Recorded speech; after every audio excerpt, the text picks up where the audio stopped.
On Easter Sunday evening, my cousin Malik and I took the 2-hour drive from Atlanta to Alabama and stayed just north of Barber Motorsports Park, which is in Leeds. The track day, which was hosted by JZilla, started at 6:30 the following morning, and because it's a 2-hour drive from Atlanta, we decided to head over the night before. The next morning, we left our hotel at around 6:15 a.m. and headed towards Barber Motorsports Park, which is just off exit 140 on I-20. We took a quick pit stop at the Buc-ee's across the street to load up on both fuel and food before we headed in. The entrance to Barber is quite long, and on the way you'll pass by the world-famous Barber Motorcycle Museum. I've yet to go, but everyone has said it's worth going whether you're into motorcycles or not. Before entering the track area, you'll need to stop at this building to sign a waiver. Both you and your passengers will have to sign a waiver. Once you enter, you'll drive a little bit more until you arrive at the paddock where everyone is parked. Barber is a beautiful facility, and when you're driving through it, it really feels like you're driving through like a country club community.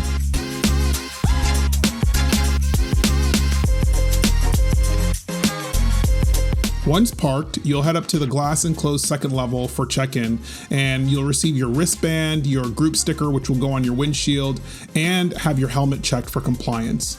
I had to have my helmet checked because this was my first event in 2023, and they gave me a new 2023 sticker. Shortly after, there's a driver's meeting where they'll talk about the event sponsors, review logistics, and most importantly, they'll go over the track safety and what the different flags mean. There might be a 42 truck driving around at 35 miles an hour. After the driver's meeting, folks in the green group like me will go up to the third level classroom area and connect with their instructors.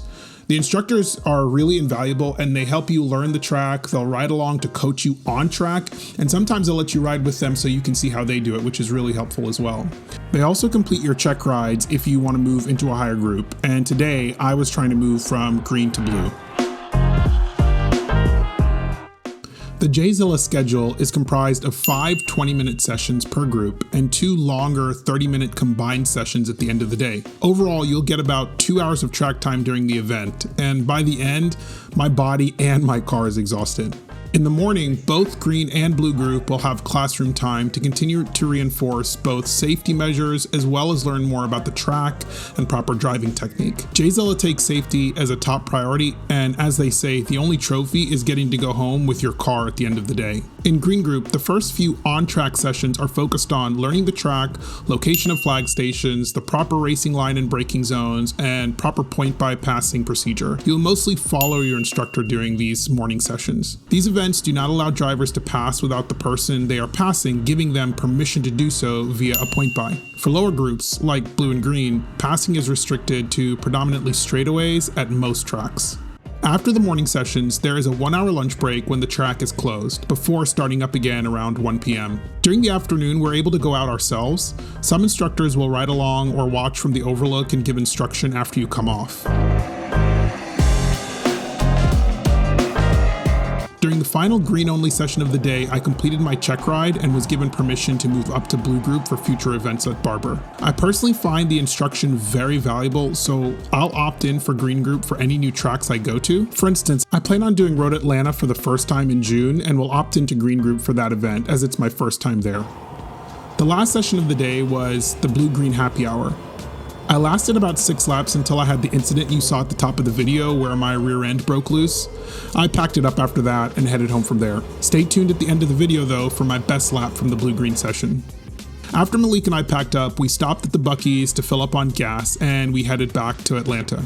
On the way home, we stopped for tacos and burritos at a Mexican restaurant on the border of Georgia and Alabama in Tallapoosa. After that, we had about an hour drive left back home to Atlanta. Overall, it was another fantastic event hosted by JZilla. I absolutely loved driving at Barber. Granted, I have limited experience at tracks, but this one is just really fun. It has challenging turns and more than enough straightaway to get the blood flowing.